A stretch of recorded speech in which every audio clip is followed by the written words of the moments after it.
કેન્દ્રીય ગૃહમંત્રી અમિત શાહ જેમના આદેશ બાદ હવે એક્શનમાં જોવા મળી રહી છે અમદાવાદ મહાનગરપાલિકા બોપલ ગુમાવા વિસ્તારમાં વરસાદી પાણીના નિકાલ માટે યુદ્ધના ધોરણે પ્રક્રિયા શરૂ કરાઈ, જ્યાં 100 કરોડથી વધુના ખર્ચ સાથે સ્ટ્રોમ વોટર નેટવર્ક ઊભું કરાશે।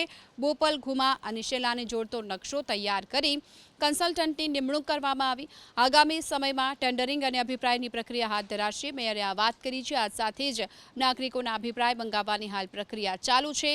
સોસાયટીના ચેરમેન સેક્રેટરી સાથે પણ પરામર્શ કરી અને કામગીરી કરવામાં આવશે। પબ્લિકના પણ વાધા સૂચનો મંગાવ્યા હતા કે ભાઈ એમની જરૂરિયાત મુજબનું કંઈક કરી શકીએ, એમને મદદરૂપ થઈ શકીએ વરસાદી પાણીનો નિકાલ ઝડપથી કરવા માટે। કારણ કે આ વિસ્તાર છે ને છેલ્લા 5 વર્ષમાં જ અમદાવાદ શહેરમાં આવ્યો છે।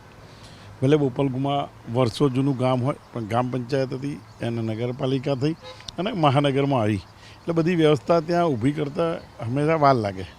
આપ જોઈ શકો છો કે પૂર્વનો ઘણો ભાગ હતો અને આ પણ ભાગ આપણે જેટલું શહેરમાં ઉમેરાતું હોય એ બધો ભાગ નવો હોય, જ્યાં જ્યાં કોર્પોરેશનની જરૂરિયાતો જે પ્રમાણે કોર્પોરેશન કામ કરતું હોય એ માટેનો પત્ર હતો અને પત્ર પ્રમાણે કોર્પોરેશને 143 કરોડથી વધારના કામોનું ટેન્ડરિંગ કરી દીધું છે। માન્ય અમિતભાઈના એક સૂચનથી કોર્પોરેશન ઝડપથી એ કાર્યવાહી કરી રહ્યું છે।